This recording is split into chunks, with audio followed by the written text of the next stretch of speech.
Hola, ¿qué tal? Bienvenido de nuevo y gracias de nuevo por estar ahí. Os hago este podcast desde San José, la capital de Costa Rica. Y bueno, no es el mejor sitio del planeta, pero ya pronto me voy a la playa, a la selva, a Corcovado. Y me imagino que será un poco más estimulante que lo que encuentro aquí. La gente encantadora, pero la ciudad un poco aburrida.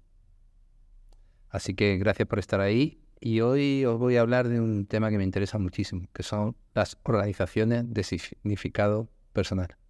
Muchas gracias.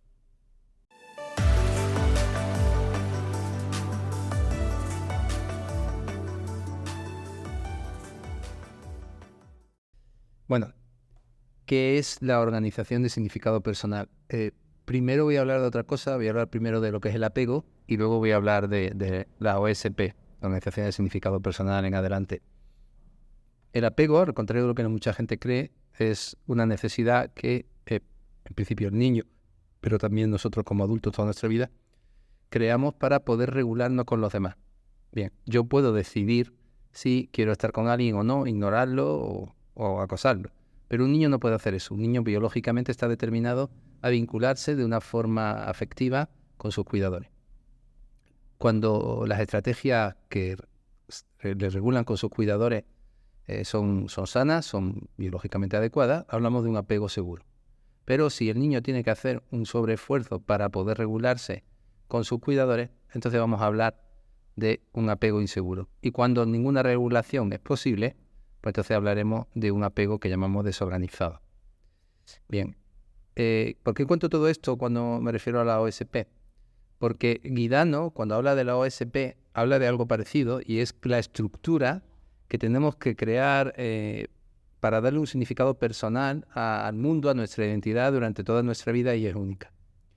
Por lo tanto, él define cómo se llega ahí. Es decir, él define, pues por ejemplo, puede ser una organización de significado personal que sea obsesiva, pero no explica de dónde viene.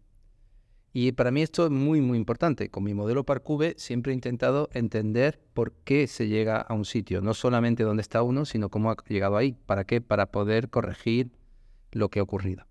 La organización de significado personal no hace esto. Eso no significa que no sea útil. Para mí es extremadamente útil, me enseño en todos los cursos y de hecho voy a hacer varios podcasts hablando de los diferentes tipos, ¿no? Pero lo que quiero hoy explicar es cómo la uso yo. Guidano define que hay 4 organizaciones de significado personal que él llama obsesivas, fóbicas, dápicas y depresivas, en función de cómo ha sido un poco la regulación de los papás y cómo la persona ha sobrevivido. Así que en parte explica de dónde viene, pero muy someramente. Ahora bien, ¿qué ocurre? ¿Por qué lo uso yo mucho? Porque los modelos que yo sigo de apego son muy complejos. Yo sigo una autora que se llama Patricia Crittenden y tiene 32 tipos de apego con combinaciones.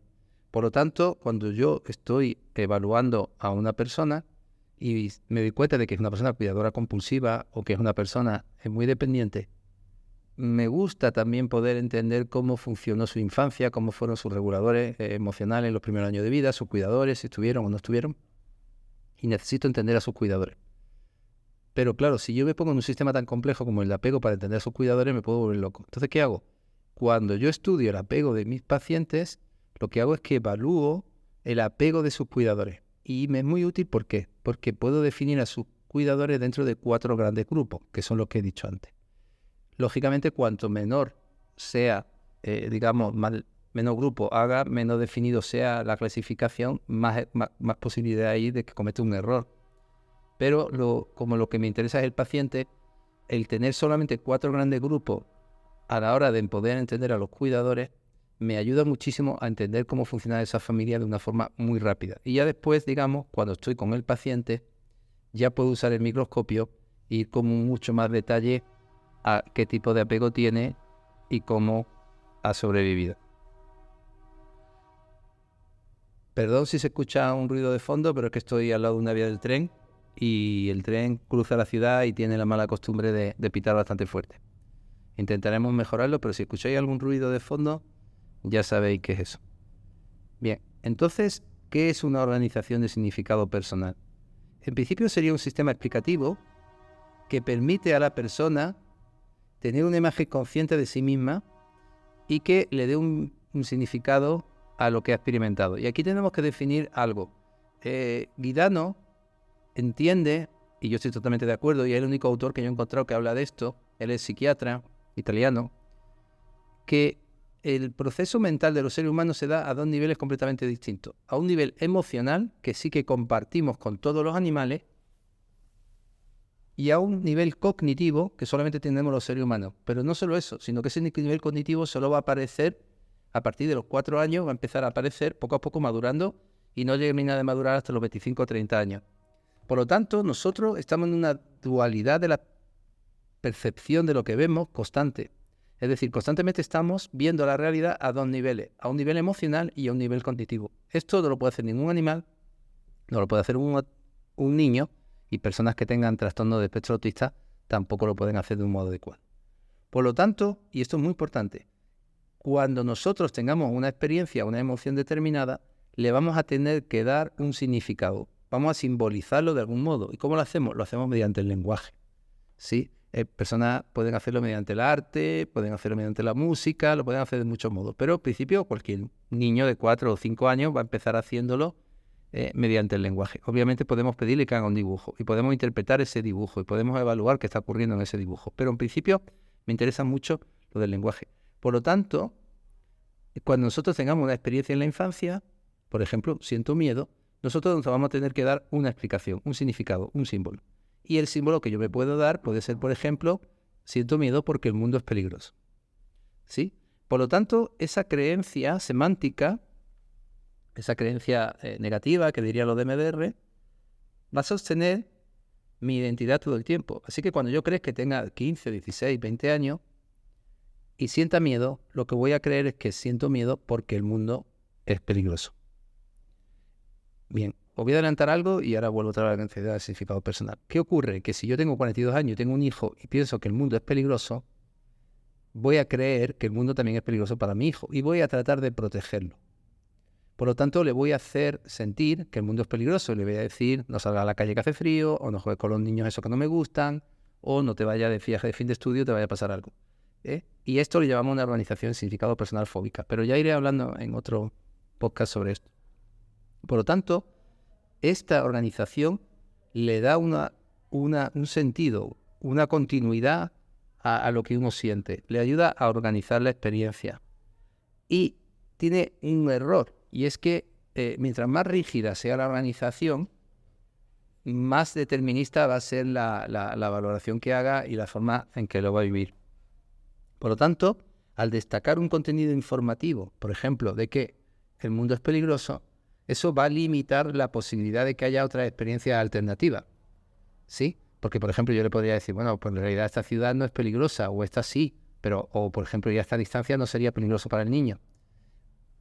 Esto hace que la persona se quede limitada en la capacidad de poder ver el mundo. Por tanto, cuanto más rígida sea la organización de significado personal, más rígida va a ser la percepción de la realidad y más difícil va a ser poder ayudarla para que se relacione de una manera diferente pues, con las personas que quiere, ¿no? Es decir, de no transmitirle a los demás, no hagas eso, que eso es peligroso. Y en este caso me interesa muchísimo el apego. Por lo tanto, si la mamá, el papá son miedosos y piensan que el mundo es peligroso, el niño necesariamente va a sentir ansiedad.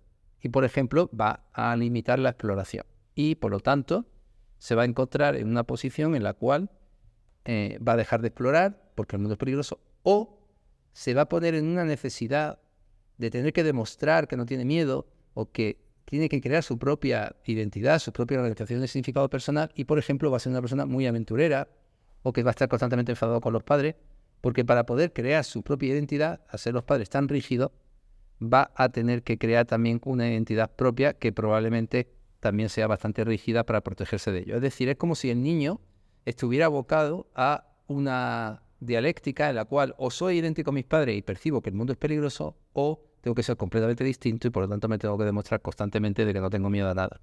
Y esto igual para cada una de las organizaciones. He puesto este ejemplo, pero lo podríamos llevar a otros muchos ejemplos, ¿no? Por lo tanto, estas organizaciones de significado personal se van a adquirir en la infancia, ¿sí? Van a ser lo que comúnmente podemos llamar también apego y deberían ir cambiando a lo largo de la vida.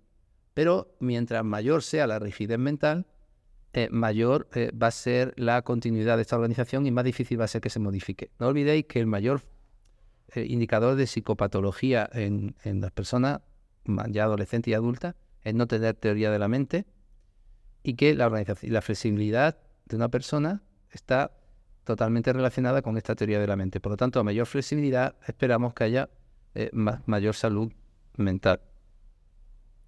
También hay que tener en cuenta que serían estructuras que no son, digamos, cognitivas, no son ideas en el sentido de que se han construido mediante la reflexión, tal. No, son creencias, son muy rígidas, y la persona perderlas o modificarlas les produce muchísimo malestar, porque eso le obligaría a cambiar quién es decir, ¿quién soy yo si no tengo miedo? Por ejemplo, llevo toda la vida sintiendo miedo. Y no significa que la persona esté a gusto. Puede ir al psicólogo, puede ponerse en medicación, puede intentar muchas cosas, pero perder esa sensación de quién soy yo es terrible, es durísima. De hecho, sabemos que en terapia lo más duro que hay no es llorar o contar los traumas o tal, no, es no saber quién soy o descubrir que soy una persona distinta a quien yo era. Por eso, cuando hablamos de paciente resistente, en realidad lo que estamos viendo es una persona que tiene una organización de significado bastante rígida o muy caótica y que le va a costar muchísimo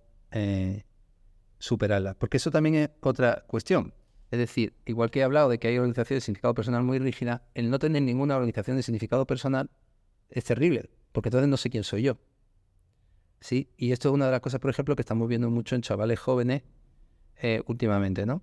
Que realmente no saben quiénes son. Es decir, no han podido crear una identidad porque, por ejemplo, a lo mejor los padres han sido extremadamente permisivos y han querido darle muchísima libertad a ese niño, pero claro, los niños no pueden tener tanta libertad, los niños necesitan una estructura, algo determinista que le ayude a organizar, mejor dicho, su experiencia y poder darle un significado. Hay que ser flexible, sí, pero no poner ningún límite es peor que poner límite. ¿Por qué? Porque el niño no puede consolidar una identidad, no puede encontrar un camino por querer ir. Entonces, si no tiene claro ese camino, puede ser incluso más psicopatológico que tener unos padres que sean muy severos o que sean muy mediosos.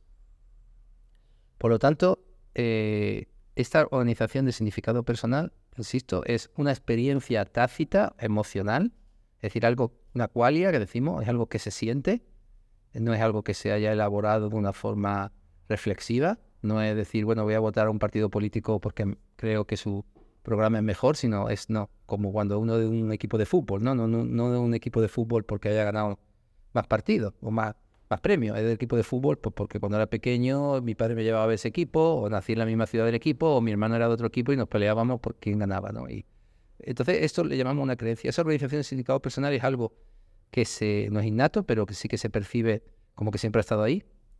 Se percibe como algo que no puede ser de otro modo, o que puede que no nos guste, puede que tengamos que cambiarlo, pero sabemos cómo, porque aparece, como he dicho antes, como una qualia, como una creencia. Y lo que vamos a hacer nosotros es expresarnos de una forma verbal, explicarnos, darle forma cognitiva a esa creencia. Y cuidado, porque aquí tenemos un error. Por ejemplo, yo puedo tener miedo a algo, y eso es una experiencia emocional que tenemos todos. El problema es que la explicación que yo me dé de esa experiencia va a determinar el rumbo que tome. Y si, por ejemplo, siento miedo porque tengo rabia, ¿no?, hacia mis padres y creo que tengo miedo, y me pongo a lavarme las manos, pues lógicamente voy a tener un TOC. Y cada vez el TOC va a ir a peor. ¿Por qué? Porque la experiencia no está siendo correctora. No estoy modificando lo que realmente me produce daño y dolor, sino que estoy interpretando ese miedo con una sensación de que puedo haberme contaminado las manos, lo cual no es real en este caso. Y por lo tanto, la solución lo que va a hacer es provocar más malestar y va a hacer que empeore. Por lo tanto, entender la organización del significado personal, si queremos hacer un estudio muy superficial de lo que le ocurre a nuestros pacientes, podemos profundizar mucho más, como he explicado antes, con el apego.